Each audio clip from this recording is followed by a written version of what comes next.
Boom. Hey, everybody. See all these beautiful faces. But you know what? I'm going to come back and bring that in just a few seconds. But let me just get started with saying this. I want to say welcome to everyone who's here today, who's joining us live. And if you're tuning in live, don't just be a silent person in the live chat. Say hello so we can say hello to you right back. And I say, Patricia's in the house. Whoop, whoop. Hey, Patricia. Good to see you. Welcome to broadcast. So, everyone, in this episode, this is already episode 8. We're halfway through. Oh my God. Well, actually, we're two-thirds through. And this episode, this panel, we are going to have a conversation about how to use live video content to increase audience engagement and for virtual events. And you can see these 5 beautiful guests that I have on screen right here in this picture. But the most important thing I want to kind of share you a little bit about why this topic. So when I started in this virtual space about probably almost a decade ago, I started live streaming, live video content, whatever you call it, live streaming, live broadcasting, live video. Well, basically, this is where I started my journey. The reason I love it so much is because I can meet people from all over the world, because somebody may just go into this Facebook feed, or they're on YouTube. They might even find me and they are able to engage with me there. So tonight, or wherever you are in this world, morning, afternoon, you're a breakfast person, the future person, wherever you are, thank you for joining us. And I am just going to play a sneak peek of who is on this panel today, and we will be right back.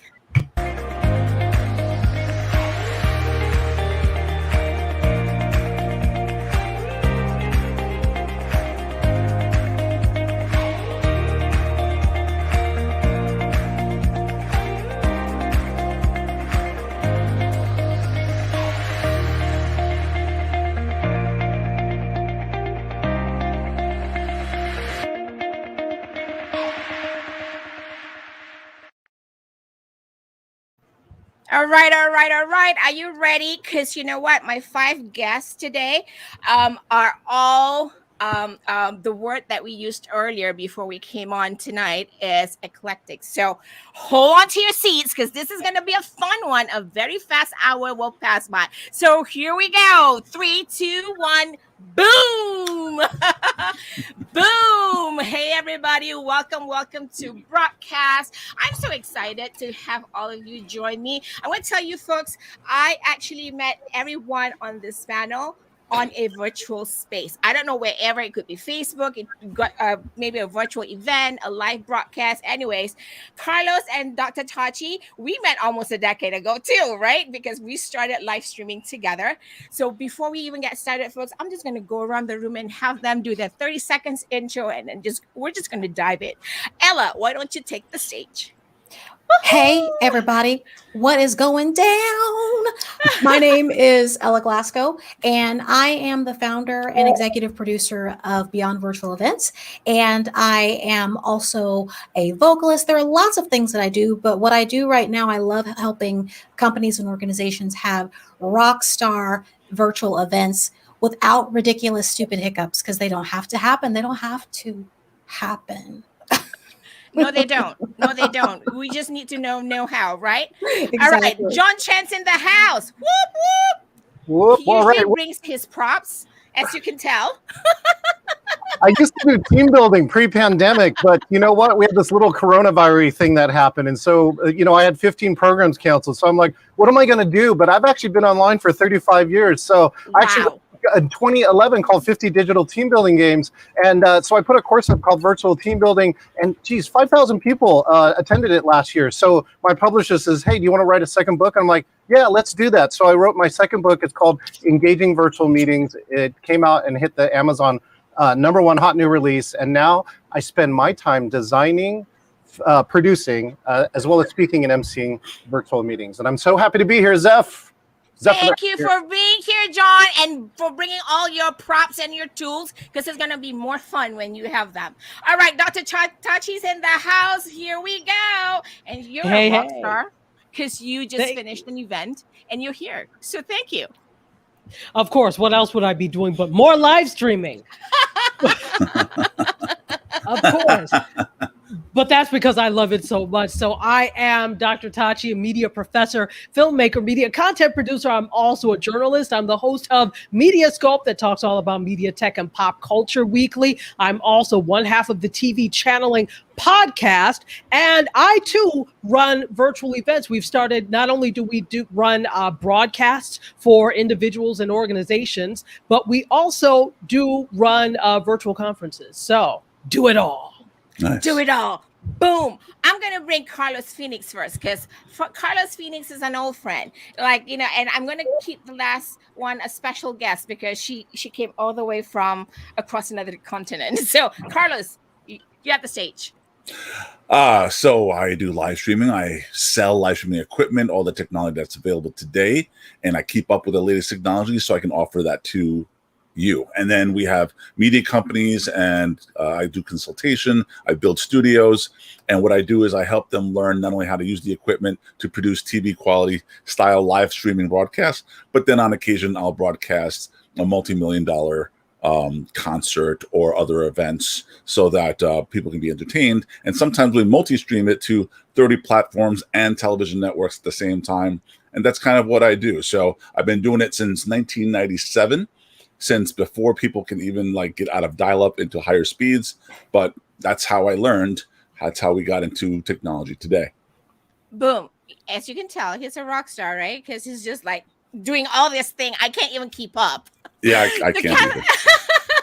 Now we have Catherine Jones, the only one on the panel who is all the way from Australia. Have we not have this form of technology, live broadcasting, we would not be able to have you join us on this panel. So welcome.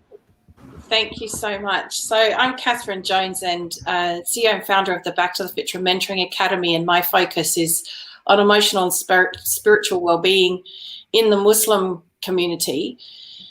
For me, technology has always been a part of my life. I actually, my first degree was in IT and spent 13 years in the IT industry as a programmer. And so technology has always been something that's been easy for me. So I think I first started teaching online in 2005 through Yusuf Esti's Chat Islam, teaching Islam to women across the globe. And that was just the beginning of where it's come to now. I've always had a mission to make a difference in the Muslim world by bringing, real education and what we really need. And of course, the Muslim world is global, so technology has given me the ability to do that. So in 2017, I ran my first summit, online summit. 2018, I interviewed 48 people for my online summit, and that nearly killed me. I needed a holiday after that one. It sure was an experience, right? Yep, that's right. And then to be in alignment with the topic today, I've moved now more to running live conferences because you can have that more engagement, because that's what we're talking about today. Summits were great, but conferences are even better, where you can actually engage live with the audience. I love it. And thank you and welcome. And thank you for being with us on this panel tonight. Today, tomorrow in the morning, actually, Australia. Anyways, I just wanted to say this, folks. All right. The reason I want to have this conversation, if you're just tuning in, be sure to do some shout outs and drop comments and say hello. Let us know where you're tuning in from. Here's the topic again. If you're just tuning in, how to use live video content to increase audience engagements for virtual events. One of the biggest things, the reason I love live video content or live streaming, live broadcasting is because we can do this, right? We can see each other's, facial expressions, and Ella can definitely go like, yeah, this is my realm of the world, because it's just like theater, right? And you could just do all fun stuff. And I think people connect with us that way. So let's get started and jump right in. Oh, but before that, I just want to say a quick hello to everyone who is in the live stage watching and tuning in right now. Corinne, Terrence, Elizabeth, of course, John's multitasking, he's there too. So if you're tuning in wherever we are in the social media platforms, do say hello. All right, here's question one, and we'll take turns on the panel to answer this question. So question number one, what type of virtual events do you do, or do you host or produce, and how do you use live video content at your virtual events? Ella, do you want to get us started? You want me to go first? Come on, I trust that you can deliver. That is why I'm like, you go first, girl. I hate going first, but I will. I will do it. All right, Okay, nominate go. somebody else. No, I'll go. So the Okay. type of virtual events we do, we do a number of different virtual events, but a lot of the ones that we do are government conferences. So in fact, we have one coming up in just a couple of weeks that we're getting ready for. But government conferences that are helping people learn about what's happening within their particular government, how they can interact with government.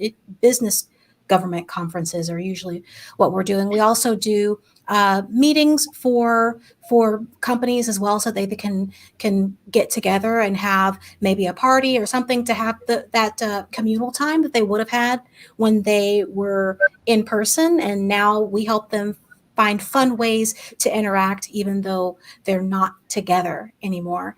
And we also do training events. So those things that are like the CSC credits, 4 credits, continuing education credits, those type of events, making sure that just because it's maybe boring stuff that you're learning, it doesn't have to mean that it can't be fun. Yes. So You have to keep yeah. it engaging. With what you're doing, do you find with working with government programs, do you find that you need to educate them a little bit more about having live video content? Yes. I'm thinking of an event that we did a few months ago. We're doing another one again for them in October. And they were under the impression, as most people are, that you have to have pre-recorded for the entire event.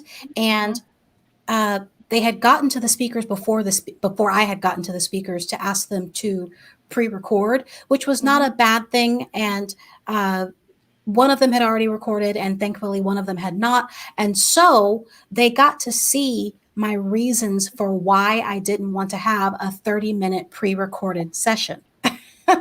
Their keynote Thank you was for right. bringing that up, because I'm with you with that. All right, I'm gonna go to Dr. Tachi real quick because I know she does a lot of live broadcasts, and she just got off her 6th anniversary right today at Metascope. Yes.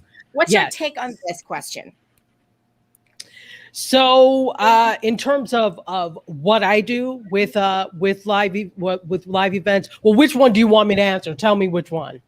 So answer this question in the sense like, what type of events do you host or produce, and how do you use live video content at your virtual events? Because I know you do a lot of live broadcasting, but we're going to go into this conversation about how live video content can really engage with our audience. So maybe start with what events you do, and then how you're using live video content at your events. Okay, yeah, no, I wasn't sure if you wanted me to just skip to the second part of it.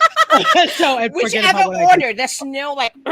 Okay, no problem. So the thing is, cool thing is that I've had the opportunity to experience a lot of different types of content. So of course, coming from the live streaming world that we all do, which is primarily, even though what I do is kind of news/entertainment, I've also once people see how to do this, they start to ask you to do it for them. And then once the pandemic hit and nobody knew what to do, they're like, oh, well, they really were running around like this. So they were like, oh, that Mediascope girl and her producer, don't they do? And so that's how we actually got into running live streams for other people. So we got universities that we work with, organizations that we work with, etc. And so it was really just a build of, so we do our own live streams. Other people see you do it, and they ask you if you could do theirs. Yes, of course. And then they're like, well, okay, well, we have this event. It's not just a live stream. It's an entire conference. Can you do that? Of course we can. So it just builds, from there, where you start in one realm and then you go others. And in terms of incorporating that, well, the entire thing is actually really virtual. So it's already incorporating that content. I think these companies started to see the value of live and the value of virtual once they could no longer meet in person anymore. And so that's where we all become important, because we have that skill. Yep, exactly. And I want to quickly ask you quickly about, you said you're producing content, live video content and virtual events for universities and colleges. Do you Mhm. find there's a huge learning curve when it comes to educating folks in that field? Because I sometimes feel that it's such a stretch to get them to understand that live video content creates audience engagement. They can probably cut their time in, I don't know, in half the time of closing a sale, or getting students to understand their program. Do you find that a learning curve with the university and colleges folks? So there's no easy answer to that. Yes is the easy answer, but there's a reason why that. So as a professor myself Yeah. and teaching in communicate, I've taught in several communication departments at this point, and so I understand where the thinking is. And the thinking, you would think it's on educating for the future of all of this. It is not, unless you are at an institution that has a lot of funding and they really are future thinking and see this. They still teach using an old paradigm. None of this should be taught from textbooks because all of this changes every 5 minutes. But by and large, that's what tends to happen at universities. So there's a huge learning curve because, number one, universities don't want to pay for this type Yep. of thing. What they want to do is have their faculty teach it and teach them the same old, give them the same old tired dollars they were Yep. getting to teach anyway. So they don't want to invest in it. And they I don't know that they see the value, but they don't see it as much. And number three, a lot of there's a fear there as well. For the longest time, you could just sit on your laurels and teach from theory instead of knowledge. So, but Yep. now that the economy is really knowledge based, that's scary. That is Very true. scary. So, Very scary, but they just have to, I think they have to roll with the punches. And this is how the new normal would be for many of us, right? I'll say this: roll with the punches or get punched. Okay. Boom! Look. There you go. Boom! I love it. Love it. Love it. See, this is what I'm talking about. Carlos Phoenix, I know, Tachi mentioned about entertainment, and this is what you do with the entertainment world. Tell us a little bit more about that. Well, I mean, I guess my first engagement with life is television. So I worked in Good Yep. Morning America. Then after that, I dabbled with Fubu, the clothing company. They had built a studio in the Empire State Building to stream live video with entertainers, rappers, and other musicians. And it didn't work. It worked, but the technology wasn't available to the consumer as much as it was available to the broadcaster. So from there, we learned and we moved on to where we are today, where the internet's nice and fast and people Yep. can use their phones and we have cameras everywhere. So a lot of what I like to engage with or like to go live with is mobile devices and teach how to use mobile to still equate to television style production. So, but at the same time, I sell all the higher end equipment so you can have multi-camera and all that type of stuff. Now, the type of stuff that I produce, I started by interviewing celebrities. So I did my own little television style studio. I built it myself before there was any software available. And I did multi-camera. I had people come in using Skype and I kind of built it in a way that I felt I could make it work and do it in real time. Had so much experience in doing that and producing that by the time some of the technology started coming out, I could just have a full-blown interview without ever looking down at my keyboard and doing any kind of camera switching and bringing on video and all type of stuff. And people were just like, wow, look what's happening here. So you're able, having that kind of technology open the doors to a lot of different things, such as having celebrities on camera on a live stream. The manufacturers loved it. So I got approached by the manufacturers and said, hey, can we use some of the footage that you're using our software in? And that opened the doors for me to become a reseller of all the software and hardware and lights and cameras and all that type of stuff. And now I have my own site where I sell all that equipment to the public. That opened the doors again to media companies saying, hey, we're newspaper that we're dying, and we think that live streaming might be a way of kind of accessing our audience again. So I built studios for newspapers and stuff, radio stations, and all that type of stuff, so that it grew and opened up the doors for old media companies to become new again. And then then it went from that to production. So then when COVID started, I started getting approached by companies that I had to approach them first years ago, and they just kind of, I don't think that's going to work. And then as soon as COVID happened and they couldn't do their large events, such as one of the largest ones I just did was Calle Ocho. Calle Ocho is the largest Latin American music festival. It brings millions of people to Florida for this festival. It's a street festival with all the top Latin musicians. So we did it virtually. And when they approached me, I was like, sure, let's take on the challenge. And that's what I like. I love to do something that's never been done using equipment that's never been used in that fashion. So I produced a 4-hour concert that was streamed to 2 million people, to 30 different platforms and television. And we streamed it multi-camera through, I don't know, must have been like 10 or 15 different states, including Brazil with Gloria Estefan. We had camera crews in all these different states, and sometimes they're in people's apartments or houses so that they can perform live.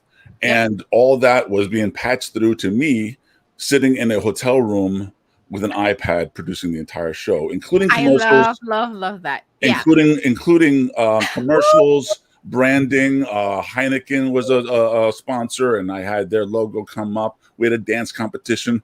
We had all sorts of stuff. And that's what I really enjoy, is the challenges of doing something slightly different than you had ever seen on television, but live and real time, and with everybody just sitting at home enjoying it all, including the performers. What I love about what you just shared is one thing that is just popping up from my thought process here is this, right? Because of the technology, the advancement of technology, we're able to produce professional quality live video content even on mobile. And we basically, for me, I didn't come from a production background, but because of the technology that's available to me, I can at least amp up my game. And I love that. I'm going to go to John, and maybe John can share a little bit about your take on this question. My take on this question. So what am I doing? The holy grail, I think, is these things. These conferences are amazing. And it's because there's so many things put together inside of them. This conference we did in February, a version of this in February, it had over 100 sessions, and I personally produced like 38 of them. And wow. And it really means, yeah, exactly. That was the wow. Simultaneous tracks, right? All of them had rehearsals. But here's, I think, the kicker for this conference. It was 100% live. And they think in the training industry, this is the only conference that they think that has actually used 100% live. And somebody gave a quote with it. It says, producing a 100% live conference is a huge risk unless you have the right team. Yes. And the right resources, right? Because the know-how, the skill sets. And I love that. Yeah. So in this conference too, what happened is that we worked with and trained 200 speakers, ambassadors, producers, and staff. And those 200 helped make this conference feel engaging for 1,200 people. And, that I think is really one of the keys that goes along with it.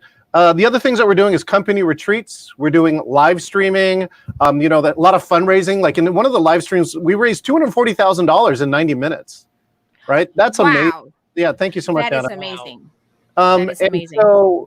So I think that's what it is. And then as it get on to other things, like there's team building, right? So I'm doing team building programs because I did team building in the past. The tech available is bananas. Yep, it's bananas. You're right, Anna. You're absolutely right. Let's see if I can show you bananas. This is how bananas. That's his. Wow. That's his man cave over there. and I use an iPad. I don't know how a person can take a look at that 6 screens without going dizzy.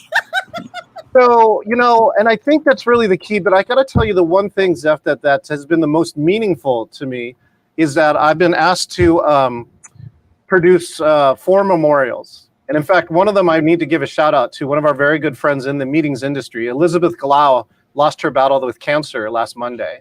And before she passed away, she actually asked me to be the virtual producer. And I was like, kind of taken aback. She's in the meetings industry. She's got access to a lot of people. So I feel very honored about it. But I think that's one of the things that you're asking, like, how do we use live video, right? This memorial would not be the touching thing it would be if it was pre-recorded, right? Exactly. So I want to just say that, to do the way you do your virtual events and the way you produce them in a very organic kind of way with your setup, it will probably kill me. And that's the honest truth, because I just have to make sure that I have enough toes, fingers, head, neck, to kind of manage it all. But I totally get it, the value of creating such an engaging conference so that people understand the value of live. And I want to kind of also bring up Catherine here, because she does a lot of, well, her thing is virtual conferences. Catherine, and you have been doing the virtual conference, you said, since 2018? So I started with a summit in 2017, and that wasn't actually live, that was pre-recorded. And the reason I moved to the conference format was to get more engagement, to have that a time spent with the people engaging with us in real time. In real time. It's a massive thing doing it live, because just like this was live and I've had to change devices because the fuses have blown here and my laptop was about to go flat and I had to shuffle across to my mobile phone. See, she's a pro. She knows she needs backup.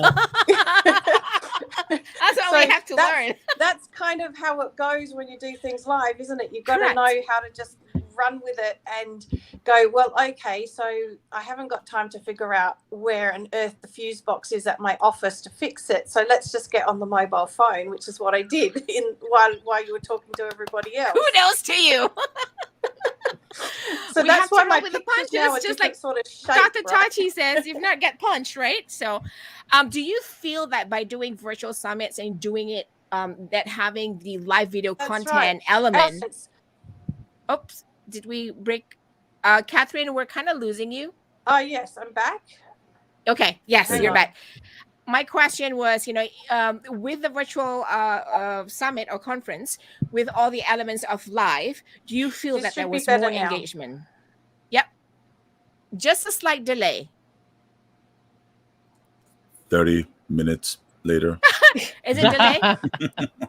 Yeah, there is a delay. Let me remove you and put you on a chat while I get back and put up the second question.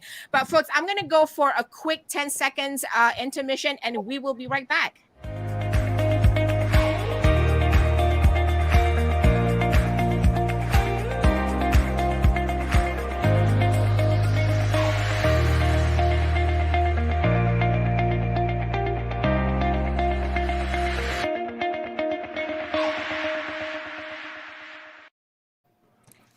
Back, and Catherine's back too. Yay! You have the backup to the backup. Woohoo! See, this is cool because I have folks who get it, the backup to the backup, because you have to have backup when you go live.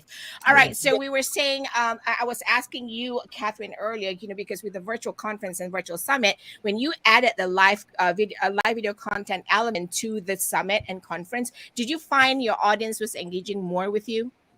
Oh, absolutely, especially because we the first conference I did, we had the Q&A at the end of each talk, and that went so long that then the second conference I did, we actually had sessions that were just purely Q&A sessions, so people could ask anything they wanted of our panels, and that worked really, really well. People were very engaged in the Q&A. Sometimes it was really hard to even wrap sessions up. They were so engaged, they just wanted to know more. I love that. I love that you shared that, because I think all of us can kind of attest to that, because I solely believe if you do a full-blown virtual event that has components of networking, exhibition, like a trade expo, if you do not have any kind of live stage presentation, it will be right, because that's exactly what it is, because it will get boring. People want this FaceTime, and because we have 7 seconds attention span, we just won't last very long in a 4-hour virtual events. Now let's go to question 2, and we'll go around. So based on your virtual event experience, what type of live content format are your audiences most receptive and or engaged in? Carlos, do you want to take this first? Okay. Woo! That was fun. Woo! So I see that in different layers, and it depends on who's in front of camera, right? So for me, most of my most engagement content is when I'm showing off new technology, the newest gadget. I got approached by some company in China. We got this world's smallest portable television station that fits in your hand, and it does the full production in your hand, right? Multi-camera, up to 3 cameras, audio microphone mixer, you do camera switching on it, and audio mixing on it. Everything's great. So when I'm showing off stuff like that, a lot of people are receptive. They want to learn about the newest things, and they ask a lot of questions, like a demo. And all that type of stuff, right? So the demo, correct. Yep. Then there's the the concert that I mentioned, for example, totally experimental. We went crazy with it. We had 2.5 million people watch live. So there was no replay. It was just all real time. So pretty much audience. you are building FOMO among your audience. Yes. I don't want to miss this, right? That's true. FOMO. Especially because you already had an audience pre-built from the live events that happen every year, like clockwork, for decades, having some of the best musical artists ever in the Latin community. So they didn't want to, if I'm going to bring those same artists live, they didn't want to miss this different extravaganza of we're now in their homes, in their home studios, in their studios where they might be doing their normal music recording, and seeing that kind of atmosphere that's different than a stage in the middle of the street type of thing. So there's that, and a lot of comments. I mean, what's crazy is you had 30 platforms, all had their own commenting system, and just people talking up a storm. Then there is the celebrity interview. And that I think is really engaging in terms of I allow the comments to come through. Sometimes, on a rare occasion, I'll bring people on camera to talk to that celebrity, and that gives a level of exclusivity that you can't really reproduce in many other ways, with the exception of they're going to talk at the university, and you'll see them from the audience perspective. Here, bringing them on camera, having them actually directly ask a question or things of that nature is a different experience. But each one has its own different vibe, feeling, emotional connection, and create a different type of interactivity. And so that's pretty much and that. I love the fact that you're creating FOMO with your audience, because they're like, oh, there's no replay, I have to watch this now, even though I have to sit for 3 hours and feel sciatica in my leg, I'm just going to sit through it. And there's that. Tachi, what about you, Tachi? What do you think has been the most engaging format that you've seen in your experience? That is a really good question. I like to think that my audience likes everything I do. We all think that, right? For Tachi, it's definitely her personality, for one. 100%. Of course. She's here after a 2-hour event. Whew. But yeah, I think this has always been me, wild and quirky and kind. So I think because of the personality, excuse me, that will make audiences follow regardless of what I do, because I try to bring that same energy to everything. I will say, though, that I know people like back when outside was open for real, when I would go to the different conferences and actually be on the market floor. Like, for example, the National Association of Broadcasters, I go every year. And I'm always on the market floor talking and doing interviews. Going to events and doing interviews, whether it's I do a lot of tech and media events, but then I also do some regular events as well. So I know that the audiences really like that type of thing, and I enjoy doing it. I love that. I think because a lot of times when we do like behind the scenes stuff, people really like it, right? Because they are not there. They don't get a chance to be there with us, or even like, oh my God, bring me behind that stage. I want to see what's behind there. Even that it's just a speaker right there, or people just hanging around there. It's just behind the scenes stuff is what audience I feel love about, because we are just curious human beings. What about you, John? What do you feel that you find engaging? Because you're the master of engaging virtual meetings. What have you seen people engage most with? I think the thing that we love to teach is that if you want engagement, engage, right? Sounds dumb, but people don't do it, right? So just shout out to Anna, who's like chatting up a storm out here, loving that. Anna's in Welcome the to house. Anna. Hey, Anna. And Mujib is also in the house. Leland's in the house too. He's on the live stage watching. Hey, Leland. Leland was on one of our previous panels last week. This is the whole point. To me, around engagement, it should be this, right? That this meeting is different because you're here. right? And not just Carlos and Ella and the doctor, because of course they're amazing. It's going to be different every time they walk in the door. Catherine, Of course. right? that is a no-brainer. But like this, like, you know, the people in the audience, you can chat a question, you can change this meeting, and that's what I really see. You know what? Like, if you wanted the 6 of us to come and talk, right, for 60 minutes and not interact with you, well, then Zeph could have just shot a video and let you watch this on your own time. But that's not Pre-recorded video, like Ella says. right. Yeah. Anna says, "Thank you, John." And so, you know, I actually recommended that to one of my clients who they were going to have this 30-minute CEO and co-founder talk, but they only have 3 hours because people were meeting from all around the world. There was only 3 hours that intersected for everybody who was coming in. And I said, don't do that. They actually recorded a video. Everyone mandatory was supposed to watch it. And they spent those 30 minutes having the most amazing conversation about what they talked about. And that's engagement, right? If you want engagement, engage, right? Do something different and have this meeting be different because you are in it. He goes, you are different. Yo. Anyways, I think a lot of times people don't know how to engage because they're on camera or because it is a virtual world. They try to assimilate like the real stuff, but they can't because they were never exposed enough to it until they meet people like us who just like keep on talking. Hey, you know, 6 screens. I can still chat with you on screen. I still can chat with you on camera on the sidelines, and our heads are going this way. I don't care. It doesn't have to be perfect, but I'm still engaging with you. Hello, right? So this is look, Carlos is just doing it already. So this is what I mean. This is engagement. Engagement could also just us being fun and, you know, not being perfect. I want to kind of ask Catherine because Catherine, the summits that you do are very specific in topic and theme, and I just want to know, like, what have you done in your virtual summits that you see people are engaging? Because maybe, you know, in what you do may not have a lot of behind the scenes, but during the live sessions, what are you bringing that can encourage and increase audience engagement? Well, the first thing that I've got a lot of feedback on is when I interview people, it's a bit like you. It's more like a conversation than an interview. Yes. And Yes. I've had so many people say, it's like we're sitting in the lounge room with you having a chat. Yes.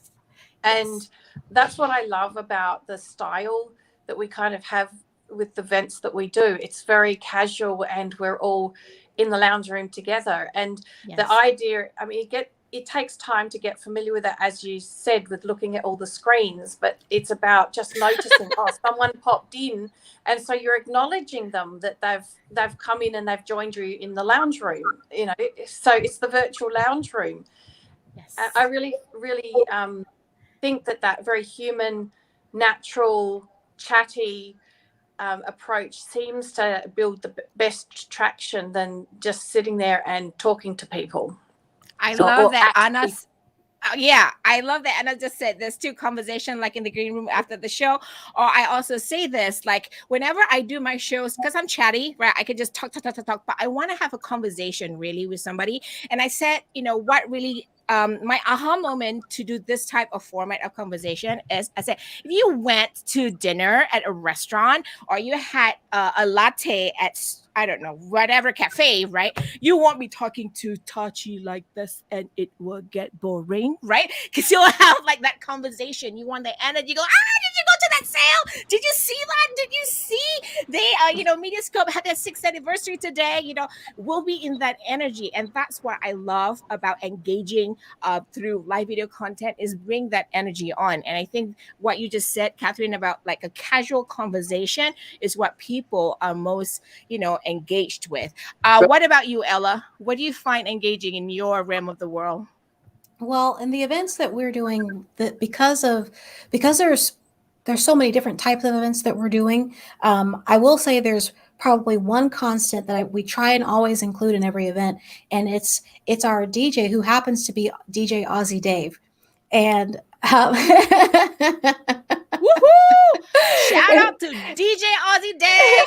And our audiences love having him there because music, me being a professional musician, that is something that I love live music. And I know Carlos knows this too. Music brings a different element when you bring it to an event, and it can heighten it in such a unique way that makes that event go from here to hear. And especially if you have someone who's running that music that understands that we're on this roller coaster ride, that we're not just throwing music out there just for the sake of music, that we've curated this to make magical moments happen throughout the entire event so that when we need energy to be at this level, we can have the right music for that. If we need energy to come down a little bit, we've got the right music for that.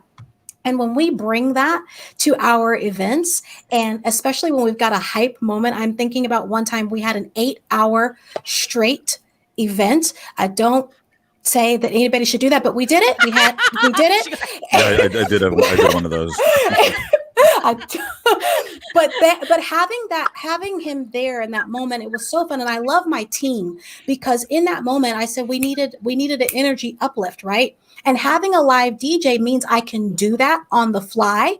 And we had a live moment where we had all of the different people that were like, yes, this music is pumping. And then my team were bringing people onto the screen. And that was another moment for them to feel like they were the centers of attention and they were the stars. So they were like, oh, when the cam at the basketball game, when you're like, oh my God, they're on me.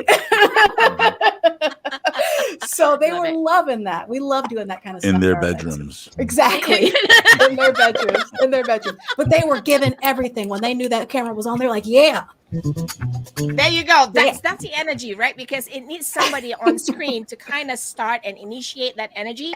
And if you don't think about that delivery process of that live video content, how you're using it to connect with the audience and to increase audience engagement, then you're going to lose the audience. And I love that everybody's sharing that because it's important to think of all the different aspects or dynamics of a virtual event, whether it's live broadcasting entertainment or live broadcasting for a virtual summit or even a demo, right? And streaming out behind the scenes stuff.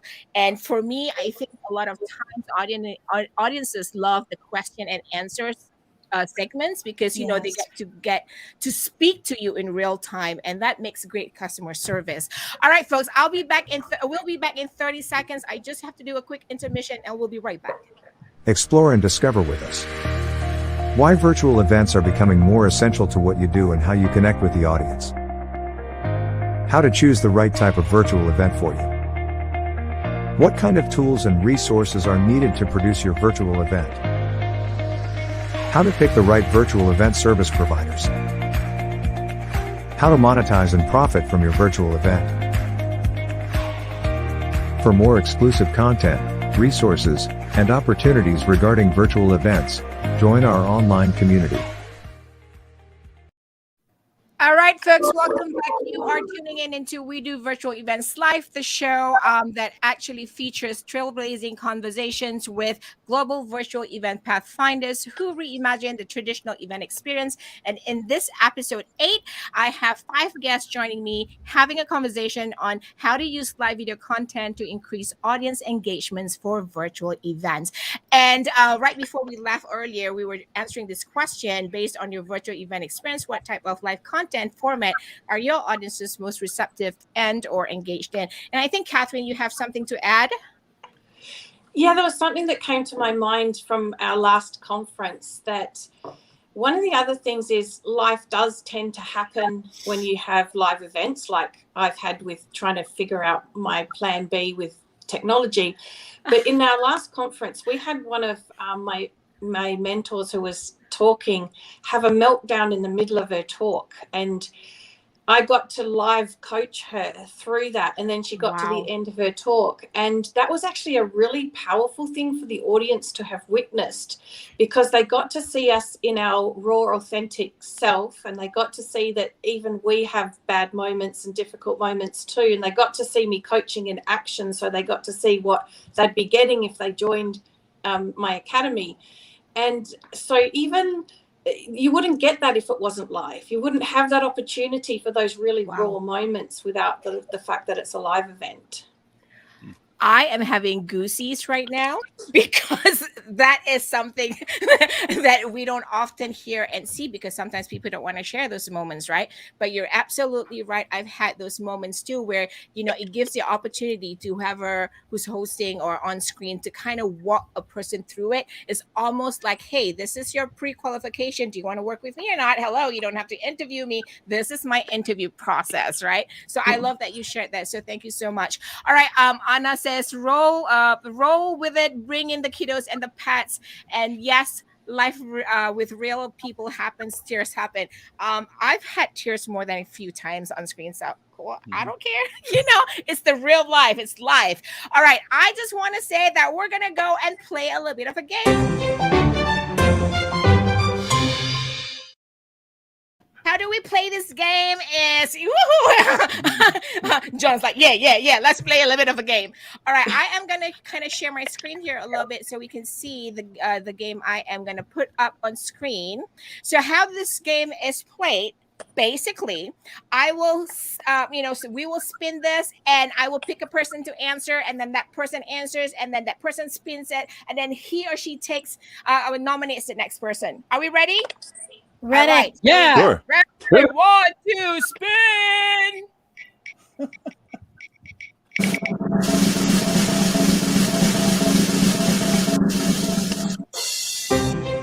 Boom. I think I will ask John Chan this, because he already showed us behind the scene. So, John Chan, what is your recommendation to avoid the tech overwhelm or shiny object syndrome?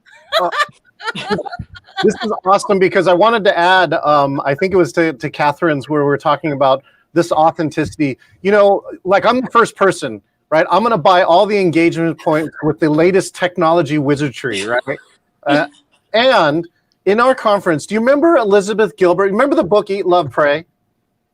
Yeah.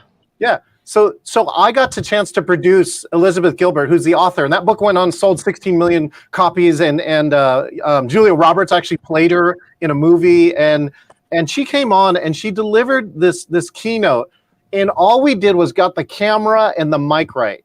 That's it. She didn't, no polls, right? No wizardry, no moving, lower thirds, nothing. And she captivated an audience for 45 minutes using authenticity, vulnerability, and storytelling. So for all of you that are out here, you want to be engaging, start with the engagement, right? Don't get, the technology wizardry will be over soon. But if you can really touch people, I think that's how you're really going to engage them. Boom. Amen. Well, let's answer that question, John Chan.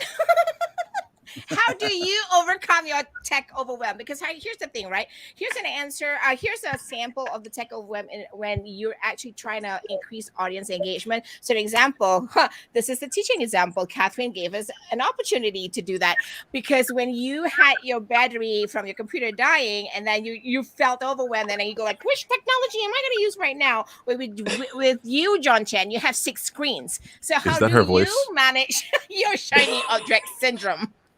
I think one of the keys here is, after watching, I took Elizabeth Gilbert's keynote, rewatched it, and broke it all down.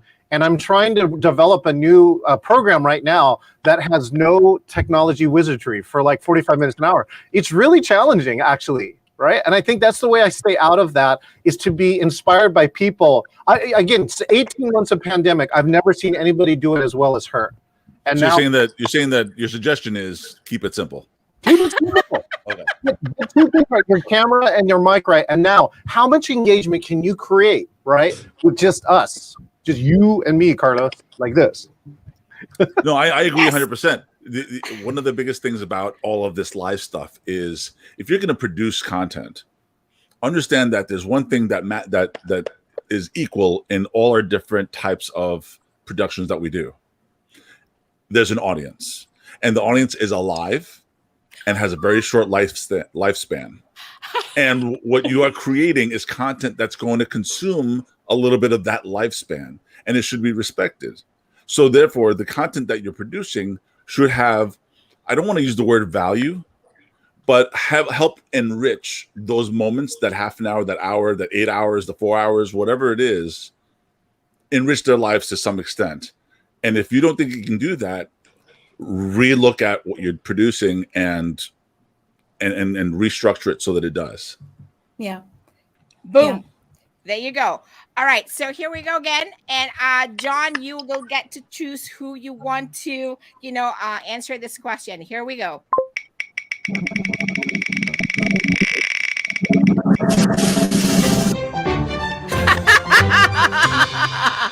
How can I make my life content not boring? John, who do you want to ask this question to? No brainer, Ella. Well, hey, Hashtag Ella. I'm gonna jump on the back of what John and Carlos were saying when it comes to your live content. A lot of times when I'm working with speakers for our events, the thing that I see the most is that they have to have their PowerPoint. I call it a crutch. It was a crutch in the live sessions in person, and it's a crutch online. And I tell people, if you are not able to capture the attention of the audience enough without that PowerPoint deck, then you need to work on your talk. Your talk is not strong enough, because we've seen it happen a bajillion times over and over, both in person and online. That PowerPoint deck goes blank. And you see the speaker that's like, I don't know what I'm supposed to be doing next. And Wow. the other thing, I think, the something with the slides and the presentations, I think sometimes people, like you said, it's such a crutch for some people. They try to put everything in it, and then people are already reading it, right? Why would you want to talk about it? Like, so it becomes so boring and blah. Exactly. So yes, why should I be listening to you if you've put the book on the screen? Why are you here? Because I could have just read it. So really, I try to tell stories. John talked about this before. Stories are literally everything. And if you can tell a story, you will capture the hearts and minds of the people that you're trying to get to, whether it be you're talking about some kind of huge, outstanding tech piece, or you're talking about candy. It doesn't matter. Stories really help move people to where you're trying to get them to go. Just look at Les Brown. If you ever heard Les Brown, just one story from Les Brown, you're going to be like in his universe, and it's wonderful. Exactly. I just want to do a quick shout out to Angel Hill, who says hello, Zeph and Carlos. Hi, Angel. I think Jay is from Malaysia is watching in. Leland's in the house there. Patrick's in the house too on the live stage. Dr. Tachi, I want to ask you this question too, because I know, your live broadcasts are not boring. So tell our audiences out there, what are the other things that they probably can do, when it comes to live video content, like not boring, whether it's visual, whether it's auditory, what can they do? It can't be the you show, first of all. It can't be all about you. And you need to take comments. So if it's a live stream, if you're not acknowledging people, the point is they can go and watch TV and not be acknowledged. Exactly. Why should I do that with you? I don't know. Why should I do that with you? So if you're not, people like to feel special. Call them out. Remember where they're from. How's it going? Did you finally move? Let them know that you care about them as a viewer and you appreciate them being there, because then they engage in conversation. I am never at a loss for anything to say because there are so many comments. And even if I didn't have anything to say, the comments, because I've taken the time to acknowledge the audience. I think that is one way to make it not boring, beyond having planned content and well-planned content. Make the audience part of the stream. Don't just talk at them. Make it a conversation.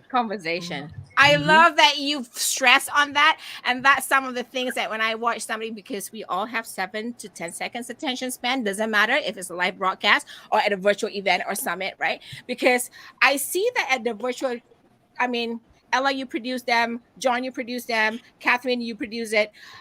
Do you see this like an issue with presenters, because they are not trained or educated in the live video content, right? How to increase engagement or create conversations with their live audience. Do you see them just talk?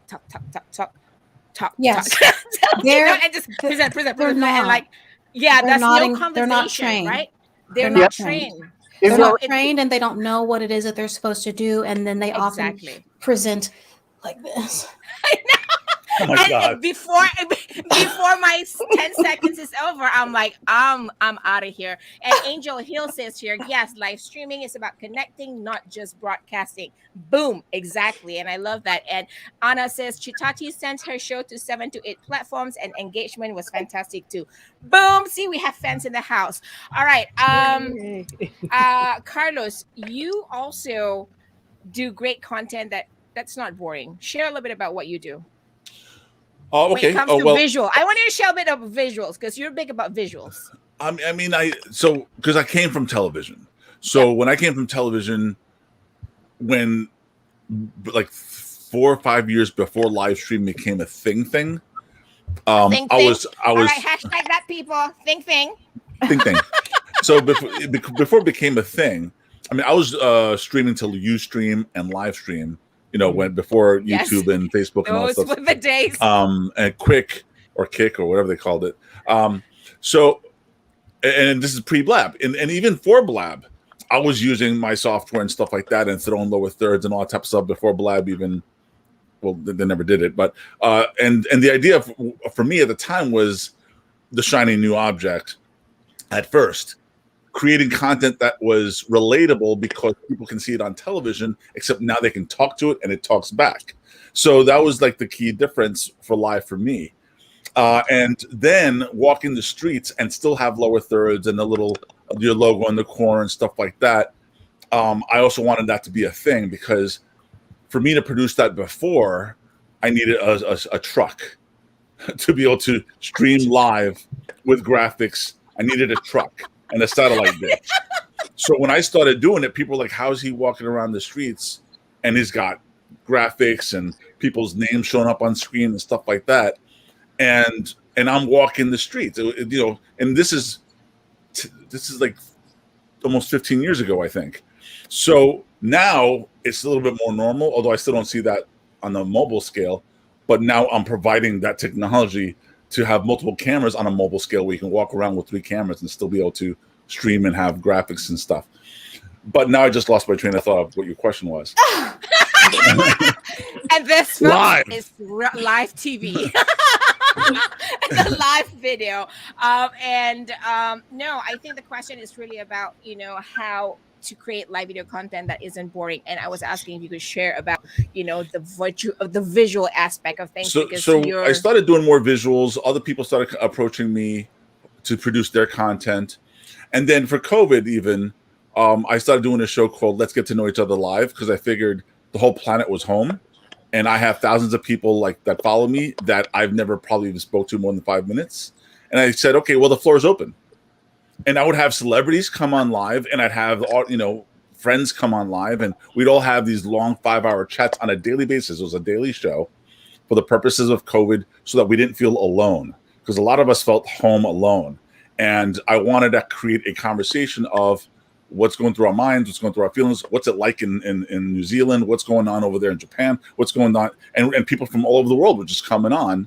And we kind of realized that global scale and had honest conversations and sometimes just fun and jokes and whatever. I even had Isai Morales live with me for about 5 hours and talking to people in the audience. I don't know if you guys know who that is. Some people say he's a good looking guy. And by the 3rd hour, I think he started getting undressed and the audience loved that. So that's another engagement. Engaging content, folks. This is engaging content we're talking about. People getting naked. That We're would going engage into the people. gray area right now. Whenever Carlos is on, we always go into gray area. I get undressed. I don't think that would work well with my audience. That way. Oh, there you go, Catherine. There you go. We're gonna. Well, just to finish, and then I'd like to hear Catherine's story. The thing is, live is just a word. Live streaming is just a word that just says, look, we're reaching from point A to point B and they can reach back. Mm-hmm. But the type of content you can create, I mean, it's virtually unlimited, right? You can dream it up. You can come up with something that's really different. And that's my excitement. And this is why I sell the equipment, because when they tell me their ideas and I'm like, whoa, can that really be done? And then I put the pieces together and say, look, I think I got all the equipment that can do what you want.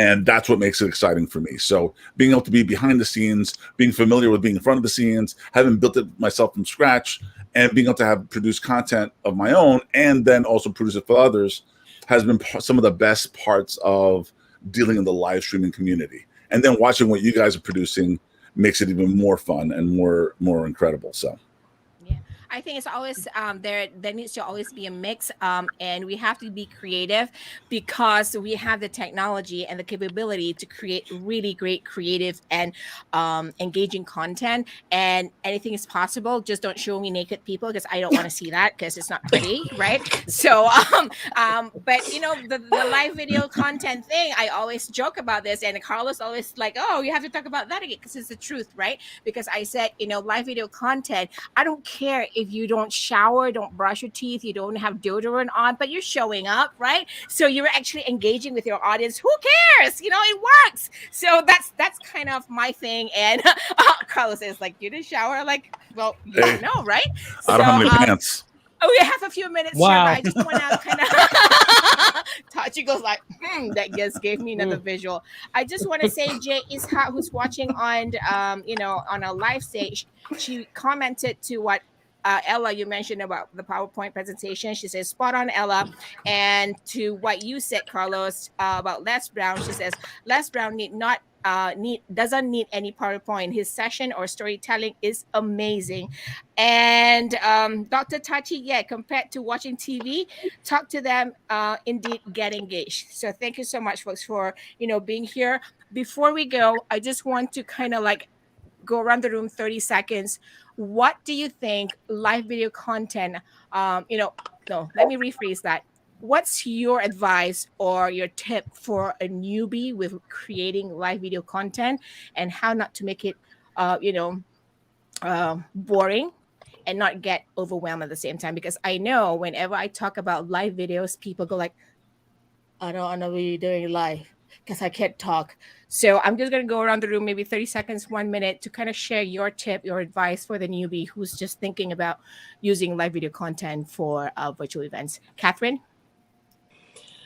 Well, what I was going to add from before, which sort of fits into the question, was if you really want to test out whether you've got it worked out for engagement, how about teaching a group of 10 to 13-year-olds, because they're the ones that taught me the most about engagement and keeping them on track. Love it. I did a group of kids of about 30 kids from Malaysia for 8 weeks. We met every week, and keeping them engaged, they kept me on my toes. So if you want to test out whether it works, try it out with the kids. That would be my There you advice. go. Boom. That's a great tip. If you want to start out there. John. For me, what I tell the newbies is first start with what do you want the audience to see and experience?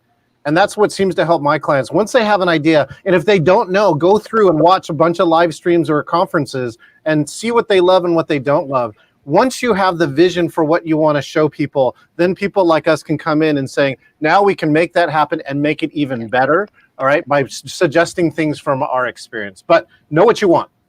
Know what you want. Dr. Tachi.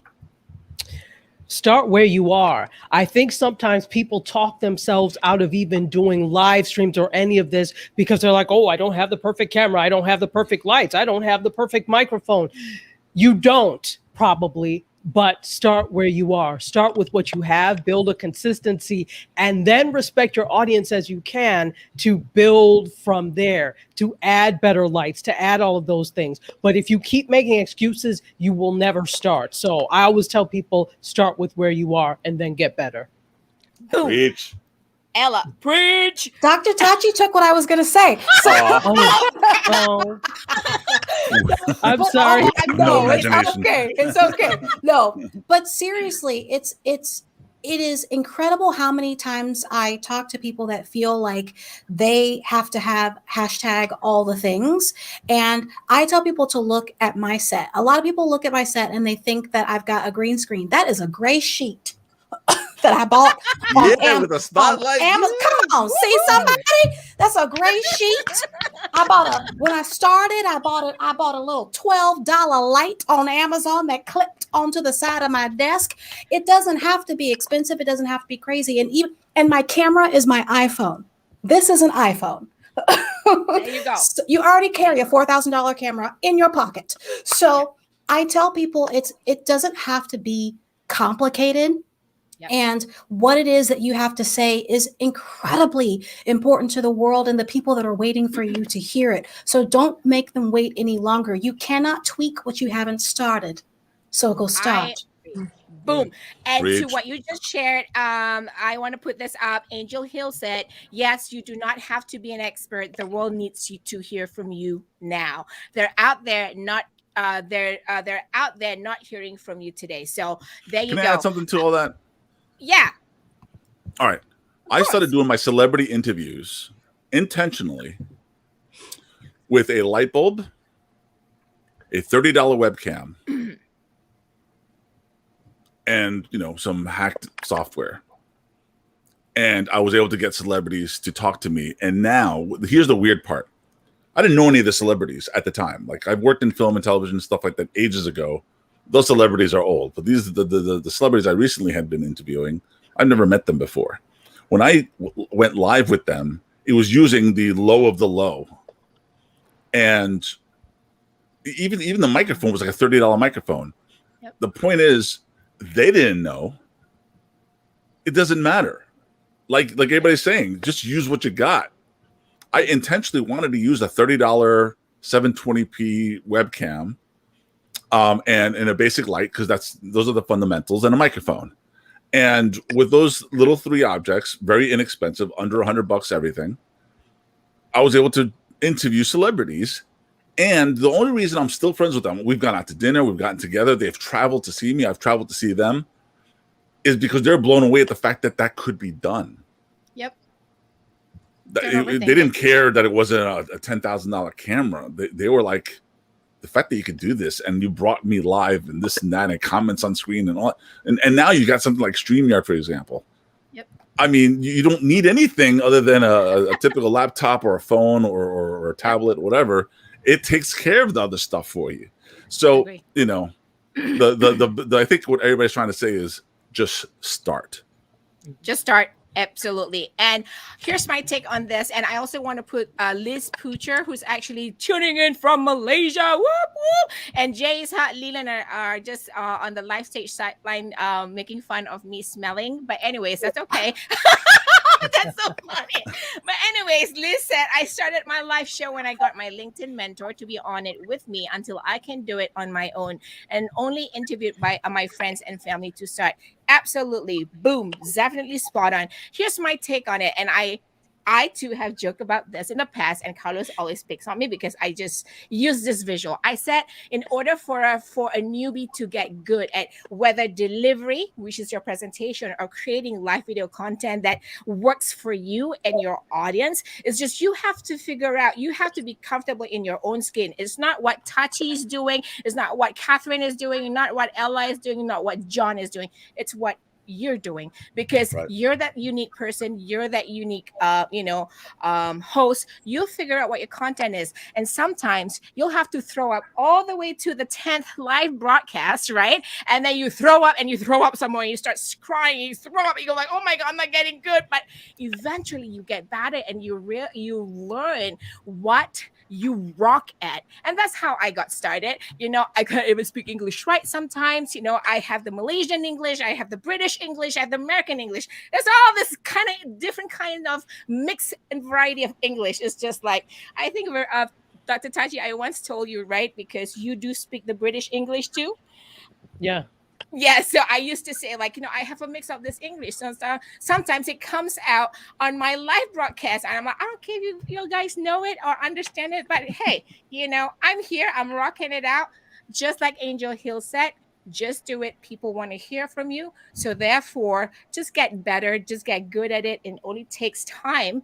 And for you to know what type of live video content that will rock your audience.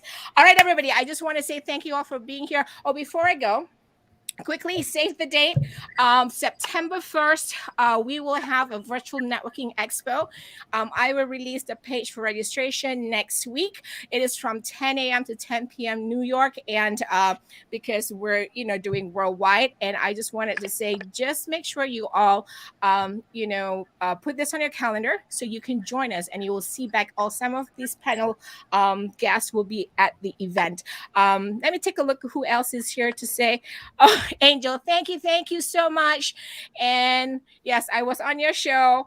All right, everybody. I just want to say thank you all to my guest panelists right here. Thank you for being here. Carlos, Catherine, Ella, Dr. Tachi, and John Chan. Catherine, all the way from Australia. We're all going to sleep, and Catherine's just starting her day. Hey, it is what it is. All right, folks. Thank you so much. Until then, we'll see you at the next We Do Virtual Events Live. Bye. Ciao. Ciao. Bye.